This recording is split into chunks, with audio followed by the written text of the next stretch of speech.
Napakasarap talaga tumambay dito sa Benguet, Trippers oh. Napakalamig. Tapos ito yung tanawin mo. Ayan oh. Wow, di ba? Tapos may mga ano sila dito oh. May mga sayote. Ayan, mga tanim na sayote. Ayan. Alright.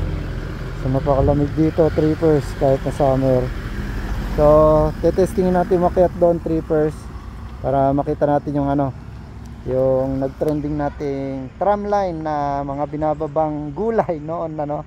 So titignan natin kung dito nga yun ano. So tingin ko dito nga yun, Trippers, yung mga tramline na may binababang gulay ano. So hanapin natin yun. Ito, may sayote dito, tumpok-tumpok. Alright.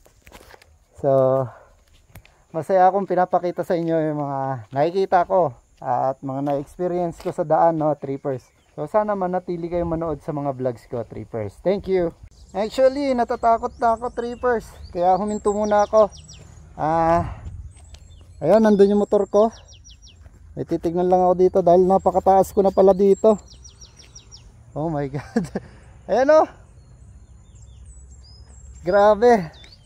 Titignan ko lang ito na daanan ko. Ayan oh. Laki ng bato, tapos para may kuweba siya rito.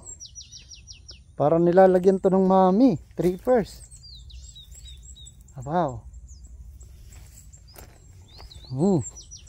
Ang laki niya actually, tignan nyo. Ang tarik ko na pala, Trippers, sa taas na.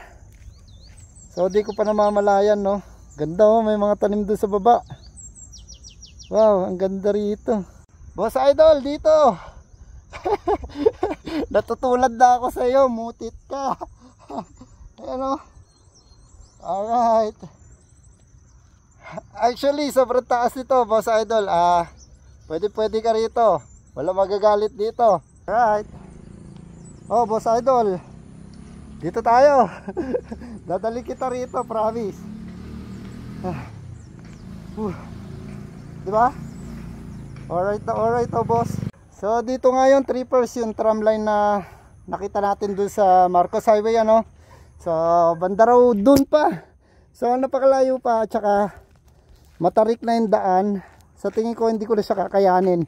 Tapos ito, ayun yung ano, yung tunnel ng Marcos Highway. Ayun, Trippers oh. So ayun yung tulay oh. Yan.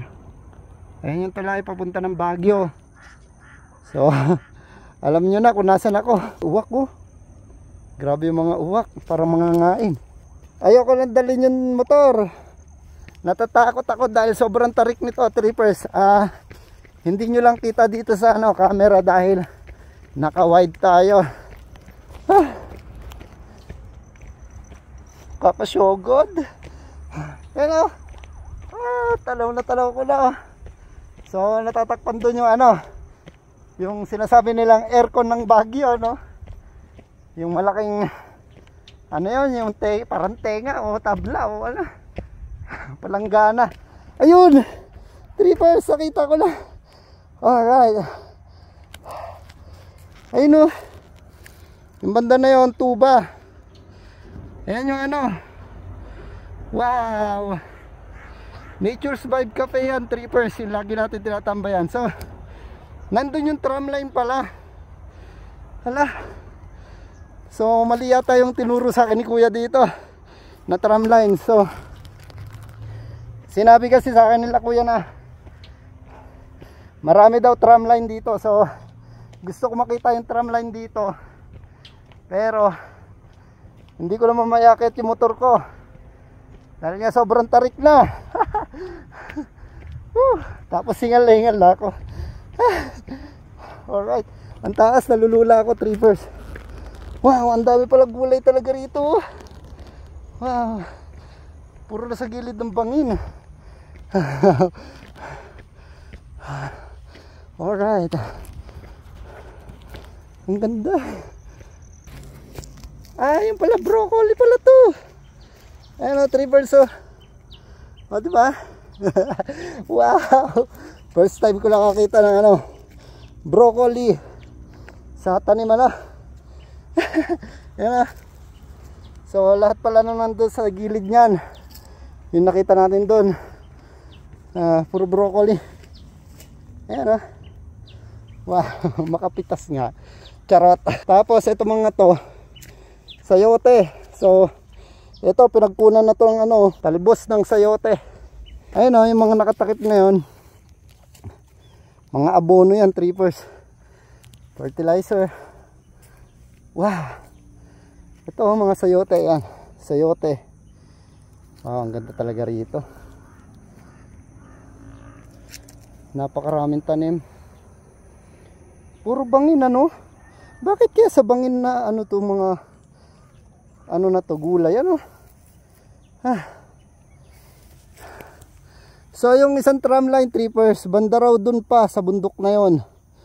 So susunod na natin pupuntahan yon at taas na natin sobra. Ayun pupunta pa tayo dun tatawirin pa natin yan. Basta sa susunod pupuntahan natin yung isang tramline dun. Wow, masaya akong pinapasyal ko kayong lahat trippers. Kaya sana naging masaya rin kayo sa mga video na ginagawa ko. Stay tuned trippers. Ito yung isang tramline trippers Yan. Ito. So magmula doon, yung mga gulay na binababa papunta rito, ipupunta dito yon at dadaanan ng mga sasakyan na magdi-deliver doon sa baba. Napakarami talaga tanim dito. Ito yung talbos ng sayote. Ayan trippers.